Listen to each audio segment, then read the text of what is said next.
people that like, they'll DM me and be like, you see what your boy's doing? You voted for this. I'm like, I voted for none of this. He's doing the exact opposite of everything I voted for. Yeah. I want him to stop the wars. He's funding them. I want him to shrink spending, reduce the budget. He's increasing it. It's like everything that he said he's going to do, except sending immigrants back.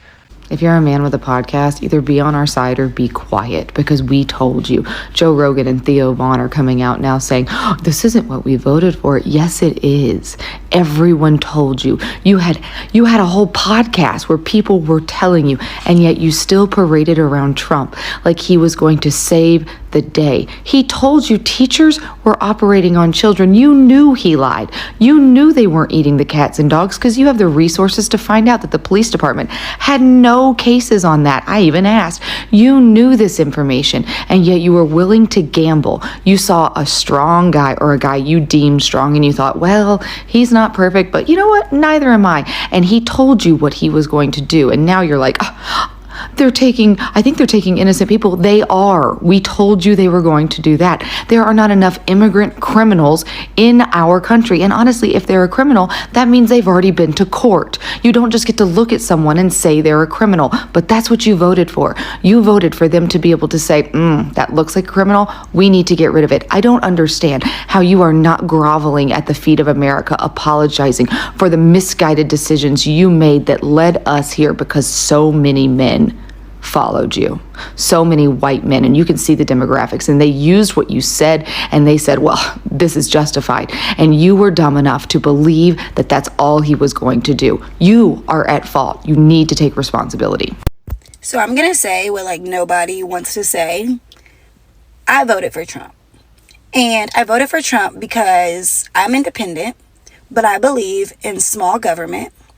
No federal intervention, leave it to the states. And I also believe in minimal spending, free market. If you're able to go out and work, go get it. If you're not, okay, you may need some help. Women, let them do what they want to do. It's their choice. They have to live with it. But Trump ran his campaign off small government and free market. That's what he ran his campaign off of. I was all for that. A lot of Americans who once stood firmly behind Donald Trump are now starting to question that decision. Many say this isn't the America that we voted for. From ICE harassment, deportations tearing families apart, to attack on the freedom of speech, job losses, and millions of Americans losing access to Medicaid and SNAP benefits. Grocery prices are at a record high, and rent, which has become unaffordable. Frustrations is boiling across the country, and the promise of a stronger America seems more distant than ever. So let's have a look. Yeah, I heard about, illegal immigrants, but I also knew that people knew like illegal immigrants aren't the issue. So of course I felt like he had to put that in there for maybe some of his sponsors, but I didn't think like that would be a thing. I can honestly say that, but I can get on here and say what's happening is not what the fuck I voted for. Actually, it's not what any of my friends in circle voted for.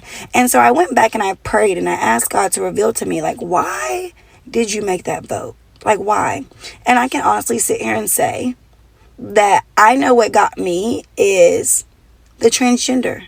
Like, I don't want my kids to have to combat with that. And then God said, but what was that for you to do? You could have just loved them, and if it affected you, it did, and if it didn't, it didn't.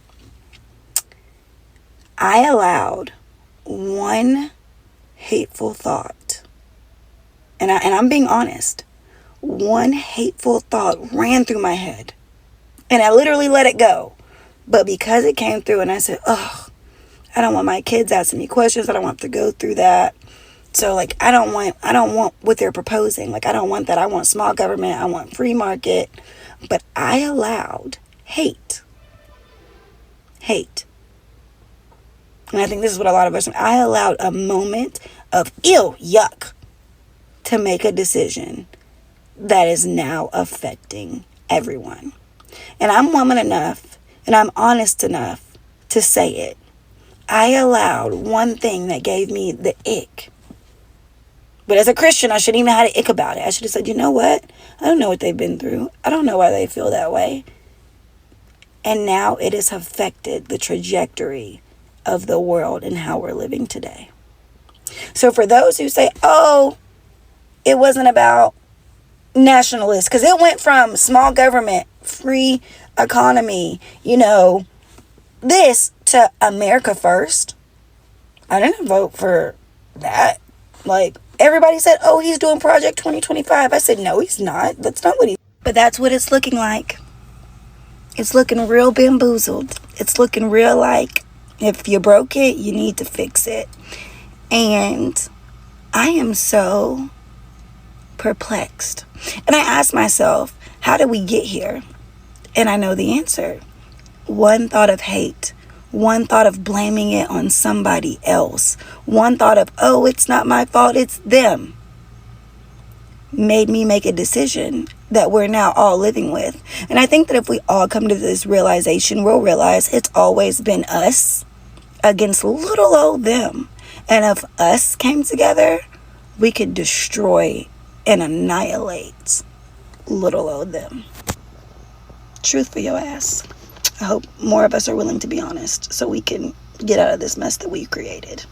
No, no ma'am. No, I am sorry. You don't get to have this stance now. You knew exactly what you were voting for. Or you just had your eyes closed the whole damn time and refused to believe the things that were right in front of your set face. We told you what would happen. And with the things that we told you were going to happen, we were telling you were going to happen because he told you what was going to happen. He and all of his followers said what they were going to do. In addition to that, everyone that had worked with him the first time, every single member of his administration screamed from the rooftops about what an awful leader he was. There was a general that said he was the most unstable person he'd ever had the mispleasure of working with, and that he was concerned about the man's volatility and having access to nuclear codes.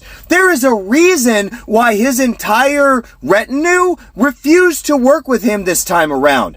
He told you what he was going to do. We said it was going to be Project 2025 because they said it was going to be Project 2025. You do not get to claim ignorance now. No one betrayed you. They told you what they were going to do and you voted for it. And now that it's happening, you want to act innocent and you want to act like, oh, I didn't know. Yes, the fuck you did. Yes, you did. If you didn't, then you are willfully ignorant and blind to everything that goes on around you, and that was also a decision that you made because it was everywhere. There is no excuse. I am sorry. You do not get to refuse accountability on this. It is your fault. Absolutely. You and everyone else that voted for him because you knew exactly what you were voting for.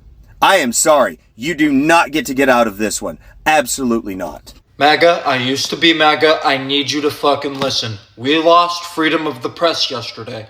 Our First Amendment right, which guarantees a fair and free press, was taken away.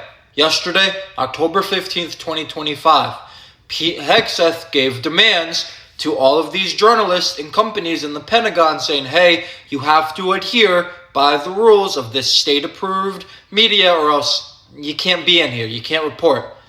Every single company said, that's not free and fair press, and resigned.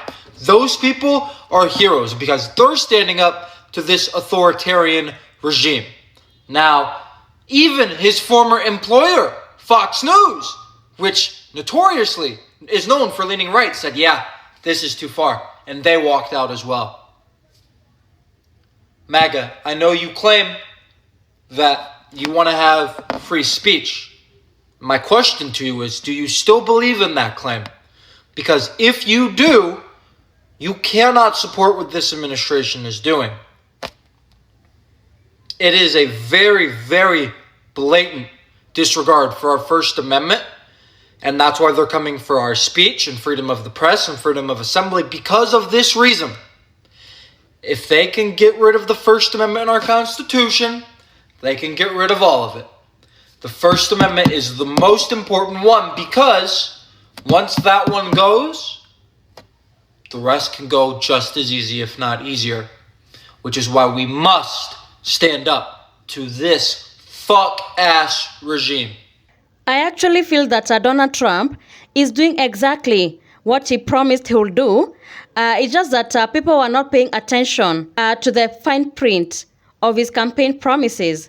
So were voters deceived by emotion and hate, or did they willingly overlook the consequences of what they voted for?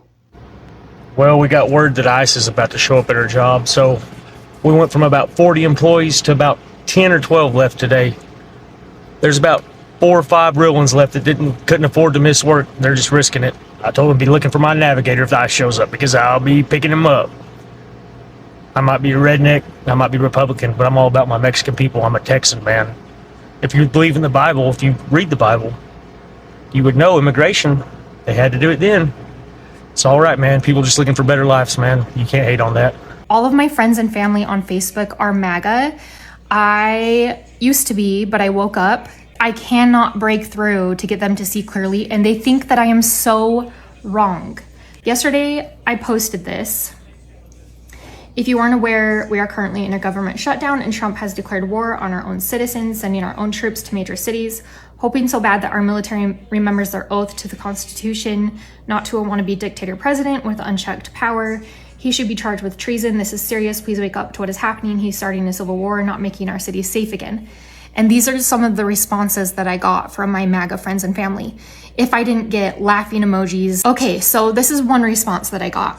Have you watched videos from citizens in those areas where the National Guard is called in to clean house on the criminals? They're so happy. Literally, only criminals are being targeted. Law-abiding citizens have zero to worry about. All the things you're saying sound like leftist fear-mongering talking points, to be honest. I have followed politics closely for over 30 years. I have seen the government shut down over a budget impasse several times. They always figure it out. This is nothing new. And then she posted like a bunch of videos of people supposedly being so grateful that the troops are sent to their cities. And I'm like, you are manipulated. Then this friend, she saw my post, and then she sent this text to her military friend, and then screenshotted what her military friend sent back to her, and then sent it to me. And this was what she asked her military friend. She said, do you have any idea what she's talking about with Trump supposedly sending troops to our major cities? And this military friend said, I'd rather the National Guard be in the streets than the rioters and looters, cartels, etc. That's the side of the news they don't share. It's totally legal for the president to call up the guard when necessary, like in Utah during the protests or in DC a few years ago, LA recently, etc. That kind of talk is just not informed. I'm sorry, but whoever that is needs to stop spreading that kind of fear until they actually know the whole picture and not just what news outlets and social media are telling them. And then she said, yeah, for sure. What's going on in LA that he called up the National Guard in other cities too. So she doesn't even know about any of the protests. She doesn't even know the National Guard is being sent to cities, let alone the real reason. And then one guy posted, you believe you know what's actually going on. You are the one that needs to wake up. TikTok is not a safe place because like my resources were from TikTok. I'm not sure what Trump's part is, but I think there's more to the story. Oh, so the meeting that Trump had with all of the military generals, which was pretty much a loyalty test. This is what her friend from the military sent her. Does she know that the meeting was to call out the military for the poor fitness practices of the higher ranking folks? So they really believe this stuff. Or that the dress and grooming standards are changing, and it's easier to have the people all in one place to explain the nuances of that. The cities have not been safe for a long time, especially with the tens of thousands of illegals that are allowed through open borders, including criminals, cartels, drug dealers, and sex traffickers. There are real issues going on, and you're telling everyone to wake up to the dictatorship agenda while also turning a blind eye to the other problems going on, nor are you acknowledging that the corruption has occurred on both sides, left and right. Oh, and I also said in one of the comments, the Republican leaders are all pedos, and that probably made them really defensive. They said, if you are saying stuff like the Republican leaders at the moment are all pedos, you lose credibility. And then I tried to explain how Trump is actually creating the problems, the cities are safe, there's nothing to merit sending the troops there. He blames the left and then pretends to be the hero. He's not making our cities safe again, like he claims. He is starting a dictatorship, wants to declare martial law. Then she tells me TikTok is used by China to spy and spread propaganda. You're fear-mongering and claiming that areas of these cities are safe when those cities asked for help from the National Guard and had dangerous, violent rioting going on. And then like some people just said, this is hilarious, with laughing emojis. Do you really think this? Blah, blah, blah. Guys, I'm really tired of living in Utah as an ex-Mormon who sees what is going on. I'm pretty sure that a lot of my friends and family on Facebook just think I have lost it because I left my church and because I don't support Trump anymore. And I just wish they could all see that I'm actually telling the truth and I'm not crazy. I'm thinking of making a video, like a compilation of the videos of like what ICE is actually doing to people. And maybe if I do that, people can also use that video to send to their MAGA family and friends. But I'm just not even sure it would be worth it because I don't feel like their minds are even open to the possibility to see reality. Is there anything that anyone has ever done to get any of their MAGA family and friends to wake up? America in 2025 feels like a divided and an exhausted nation. The same people who screamed, make America great again, are now standing at food stamp lines or facing eviction notices. Many realize that their vote didn't bring back manufacturing jobs or lower the cost of living. Instead, it deepened inequality and widened the gap between the rich and the poor. Under Trump policies, corporations are thriving while the average Americans are suffering. Small towns that were promised economic revival are still waiting. Major cities are battling a housing crisis like never before, and it keeps even getting worse. People who once trusted the slogan of America First are now realizing that it never truly included them. The attack on free speech has become another reality. Journalists silenced, protesters arrested, social media voices censored. Not because they are enemies of the state, but because they dare to criticize those who are in power. And this is what happens when a nation confuses loyalty to a politician with loyalty to democracy. And the irony, Trump hasn't really changed. He's just following through on what he promised, But now the people are feeling the consequences. When we talked about cutting welfare dependency, he meant SNAP and Medicaid. When he said he would fight illegal immigrants, he meant empowering ICE to tear families apart. When he promised law and order, he meant surveillance, censorship, and fear. Like the way we are seeing that he's sending military to places like Chicago. So for some Americans, this is a wake-up call. And for others, it is a painful reminder that hate and division are poor foundations for progress, Voting based on hate or even fear always leads to disappointment, And yet beyond the anger and regret, there is still a chance for reflection. America stands at a crossroad between repeating the same cycle of blind loyalty or demanding leaders who actually serve the people and not serve their egos. So as millions begin to leave the MAGA movement, perhaps this is the start of a broader awakening, one where Americans stop voting for slogans and start voting for substance. Thank you so much for tuning in. Be sure to like, subscribe, and share. Have a good one. I'll see you in the next video.